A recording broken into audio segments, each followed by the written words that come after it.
کچھ مسائل کا تذکرہ آپ کی خدمت میں ہو چکا اور کچھ مسائل آپ کی خدمت میں آج بیان کر دوں۔ اس سے پہلے یہ مسئلہ نہیں تھا مگر اب یہ مسئلہ موجود ہے اور کووڈ کے بعد سے مسلسل ہے، اور اب لگتا نہیں ہے کہ شاید یہ مسئلہ ختم ہو۔ کون سا مسئلہ؟ کہ اب مطاف کے علاقے میں کسی عام ڈریس پہنے ہوئے مرد کو، یعنی کوئی ڈریس پہنا ہوا ہو اپنے، داخلے کی اجازت نہیں ہے۔ آپ کو حرم میں جانا ہے تو آپ جا سکتے ہیں، فرسٹ فلور پر آپ جا سکتے ہیں، روف پر، چھت پر آپ نہیں جا سکتے۔ مطاف کے علاقے میں آپ نہیں جا سکتے اس فلور پر جس سے اب کہتے ہیں میزنائن فلور۔ ان دونوں مقامات پر مخصوص کر دیا گیا کہ آپ نے احرام پہنا ہے تو آپ آ سکتے ہیں، آپ نے احرام نہیں پہنا آپ نہیں آ سکتے۔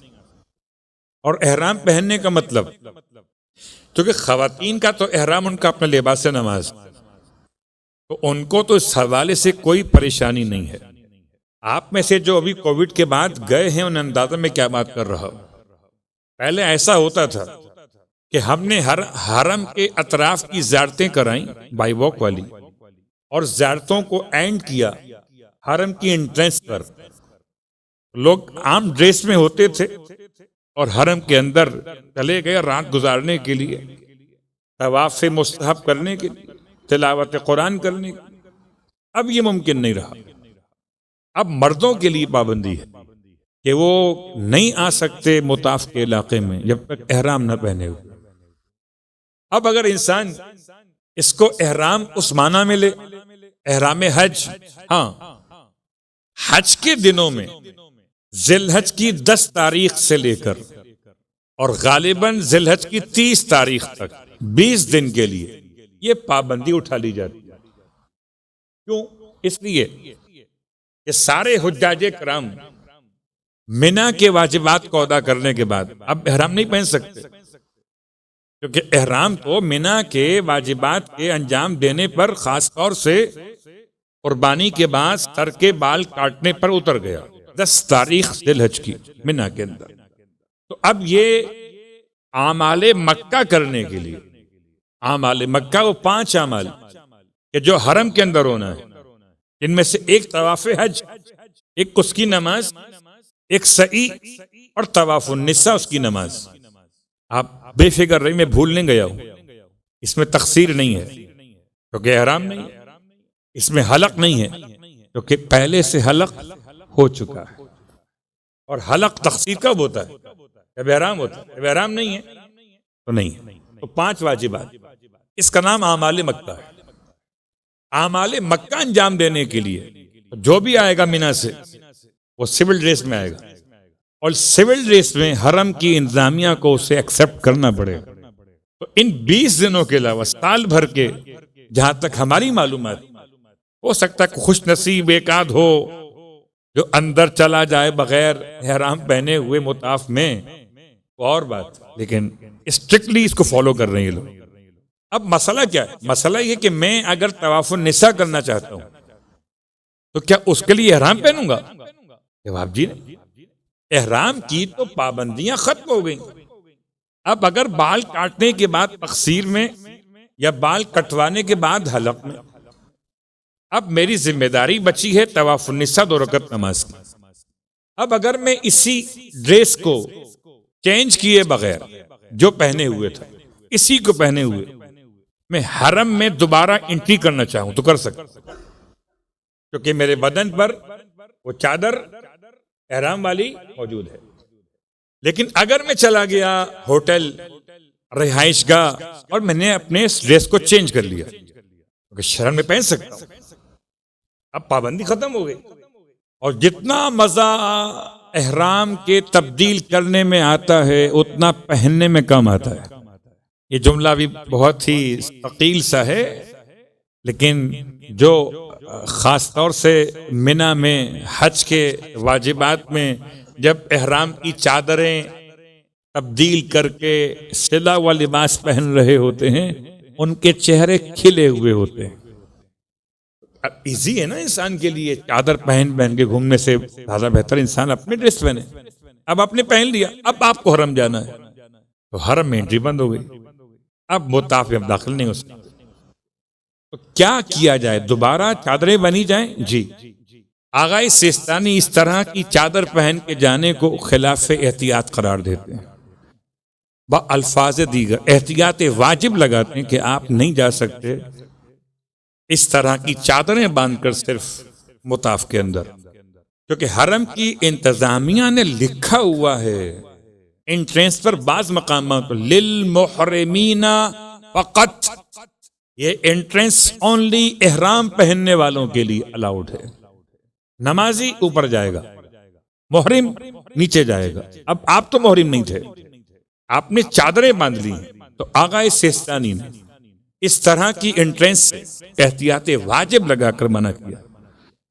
احتیاط واجب کا مطلب کہ فل عالم کی طرف رجوع کریں, اور اگر وہ آپ کو پرمیشن دے دیں تو آپ جا سکیں, ورنہ بڑا مشکل کام کیا ہے کہ آپ کا طواف النساء پھر اوپر سے ہوگا, اور اوپر کی مسائل میں پھر مسئلہ آئے گا کہ اگر آپ کو یقین ہو کہ یہ اوپر کا فلور کعبے کی ہائٹ سے اتنا نیچے کم از کم ہے کہ جہاں آپ چل رہے ہیں اس سے ایک بالشت کعبے کی چھت اونچی ہے اس فلور سے کم از کم منیمم, تو آپ کا طواف ہو سکتا ہے, اور اگر نہیں تو نہیں ہو سکتا.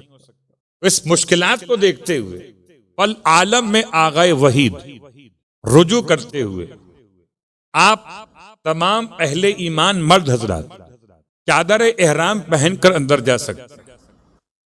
باقی ہر ایک مسلک کی اپنی ذمہ داری, جن کے یہاں طواف النساء ہی نہیں ان کا مسئلہ ختم ہو گیا. اچھا, آپ کے یہاں چونکہ اس کا امکان نہیں کہ آپ واپس صفا مروہ کے علاقے سے ری انٹری کر لیں اندر سے ہی, یہ ممکن نہیں. آپ کو آنا باہر سے ہی پڑے گا. جب باہر سے آپ کو آنا پڑے گا تو بہتر یہی ہے کہ جو بال کٹنے کے بعد آپ ابھی پہنے ہوئے ہیں اسی حالت میں اندر آ جائیں, مگر وضو کے ساتھ, طہارت کے ساتھ. میں بہت کہتا ہوں لوگوں سے, ایسے اعمال مت کریں کہ تو چل میں آیا, نہ مجھے سمجھ میں آیا نہ اس کو سمجھ میں آیا. ایسے اعمال نہ, زحمت نہیں ہے, عمرہ رحمت ہے. اور اگر زحمت سمجھتے ہیں تو آپ کو بلایا کس نے تھا؟ مت کل بات پڑھے محمد والے محمد آئے گی. اس کو ہم کہتے ہیں کہ عبادت کو انجوائے کریں, اس کا ٹیسٹ فیل کریں, کعبے کو دیکھ کر دعا مانگیں, اور جو دعا مانگیں قبول ہوتی ہے, اور اس کے ساتھ ساتھ زمزم کو پیتے وقت دعا مانگے. ہر ایک عمل کی اپنی دعا ہے, اور انسان جب اپنے واجبات کو انجام دے رہا ہو تو خیال کرے کہ مستحبات کو وہاں تک رکھے جہاں واجبات سے اس کا ٹکراؤ نہ ہوتا ہو, اور سارے مستحبات چھوڑتے ہوئے خالی 2 جملے آپ کی خدمت میں.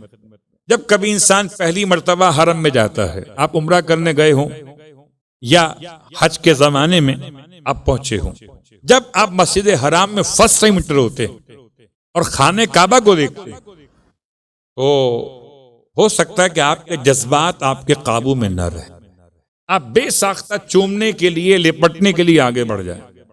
شرعاً چومنا حرام نہیں ہے, چوم سکتے ہیں کعبے اور چومنا چاہیے. شرعاً کعبے سے لپٹنا حرام نہیں ہے, لپٹ سکتے ہیں, اس سے مس ہو سکتے, لیکن مسئلہ خوشبو کا, کعبے کی پردے پر لوگ خوشبو لگاتے ہیں اپنے پاس سے لا کر بھی, تو کعبے کی اپنی خوشبو جو مخصوص ہے اس سے ہٹ کر بھی خوشبو استعمال کی جاتی ہے.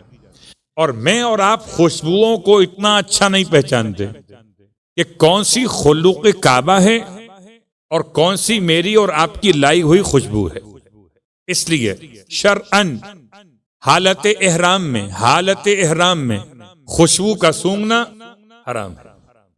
جتنے آپ کو کعبے کو لپٹنا ہو, چومنا ہو, سب رکھیں بات کے لیے, ابھی تو واجبات کریں.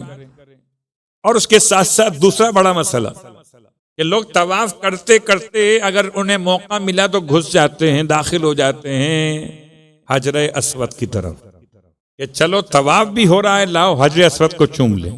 تو یاد رکھیں آپ کے واجبات طواف میں آپ کا شولڈر، آپ کا کاندھا ایسا رہنا چاہیے کہ خانہ کعبہ آپ کی لیفٹ سائڈ پر رہے، نہ سینہ آپ کا اس طرف ہو اور نہ پشت اور نہ دایاں کاندھا.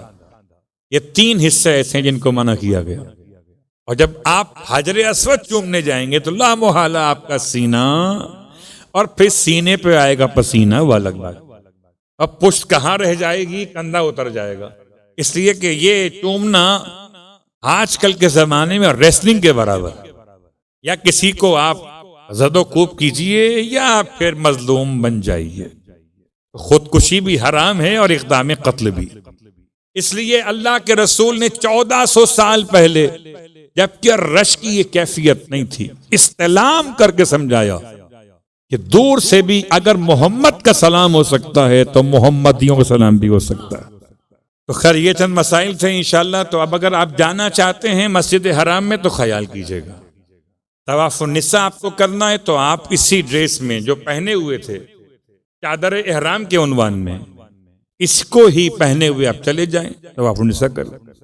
اور اگر آپ ہوٹل میں جاتے ڈریس چینج کر لیتے تو آپ کو دوبارہ آنے کے لیے اندر پھر چادر احرام پہننا پڑے گی، اور اس میں آغا سیستانی کے یہاں آپ کو احتیاط واجب میں رجوع کرنا پڑے گا، تب جا کے آپ داخل ہو سکتے. اب آئیے ان مسائل کے بیان کے ساتھ سورہ فاطر. کل گفتگو تھی ابتدائے سورہ فاطر. سورہ فاطر کا کمال یہ کہ 780 کلمات ہیں، اور 780 کلمات میں 3228 حروف ہیں. اور اس گلدستے کو خدا نے ایسے سجایا ہے کہ روایت امام جعفر صادق علیہ السلام نے بتایا ہے.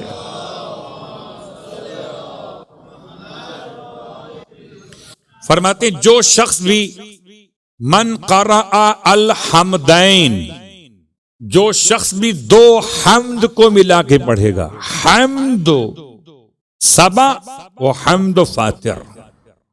دو حمد کا مطلب سورہ سبا اور سورہ فاطر. بہت مشکل نہیں ہے، دونوں آس پاس ہیں. پہلے سبا ہے 34 نمبر پر اور 35 پر سورہ فاطر. دونوں ملا کے پڑھے گا. اگر رات کو پڑھے گا تو رات بھر خدا کی طرف سے سیکیورٹی اسے ملے گی، حفاظت الہی میں رہے گا.